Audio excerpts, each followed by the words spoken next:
ఇంట్లో పోయి మన చెవులు గురుపు గోలినట్టు మీరు అనాలి. జై తెలంగాణ. సభకు నమస్కారం.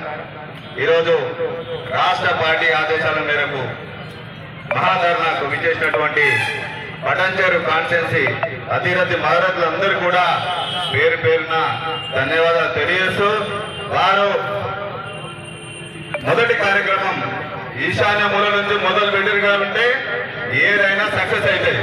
గుమ్మడాలంటే మన పటంచేరు కాన్స్టిట్యున్సీకి ఈశాన్యం, ఈ ఈశాన్యం అభివృద్ధి అయినా ఈశాన్యం ఏదైనా ఇక్కడ నుంచే జరుగుతుంది కాబట్టి, మంచి ఇక్కడే చెడు ఇక్కడ నుంచే జరుగుతుంది కాబట్టి ఈ చెడు కూడా రేవంత్ రెడ్డికి ఇక్కడ నుంచే మొదలెత్తని తెలియజేస్తూ, నిజంగా మేము కూడా గర్వంగా ఒక 10 సంవత్సరాలు ప్రభుత్వంలో పనిచేసి నిజంగా ఒక చిన్న ఎంపీటీసీగా మారుమూల గ్రామాల పనిచేసి కూడా ఒక 7 కోట్ల రూపాయలు ఒక ఎంపీటీసీ చిన్న గ్రామాలకు పనిచేసిండు. అభివృద్ధి అనేది సంక్షేమం కాకుండానే అభివృద్ధిలో 7 కోట్ల రూపాయలు పెట్టి పనిచేసినాం. మేము చాలా సంతోషం అనిపించింది.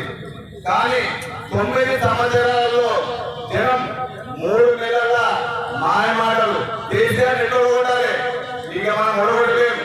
కేసీఆర్ రైతు బంధిస్తుడు, రైతు బీగిస్తుడు, కళ్యాణ్ లక్ష్మి ఇస్తుడు, సర్వం ఇస్తుడు, పూర్తి ఇస్తుడు, శాసిస్తుడు.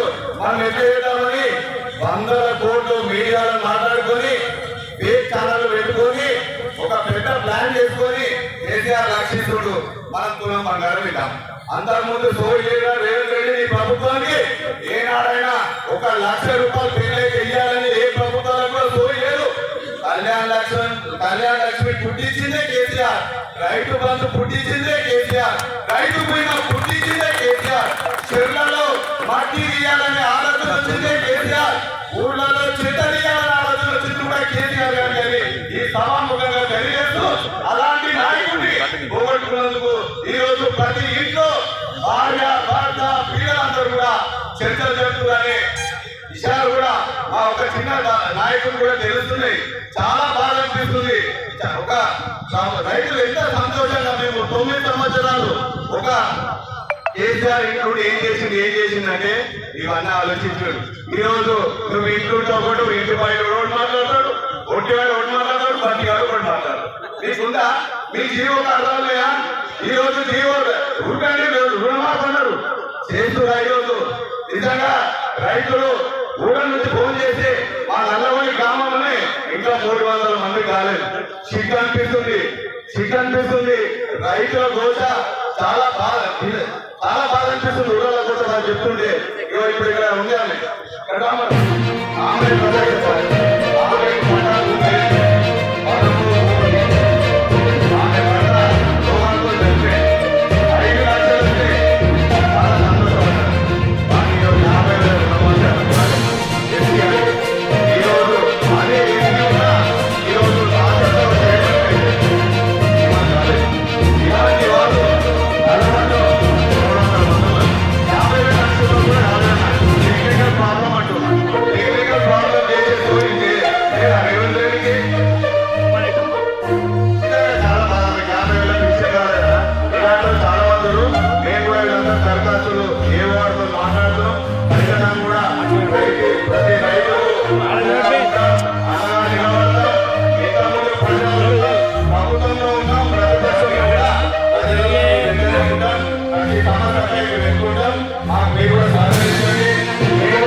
మన గ్రామ పంచాయతీ సిబ్బందికి 500,000 రూపాయలు ఉంటే ఈరోజు 15 చేశారు. గ్రామ జీవన్ నుంచి మొదలు పెడితే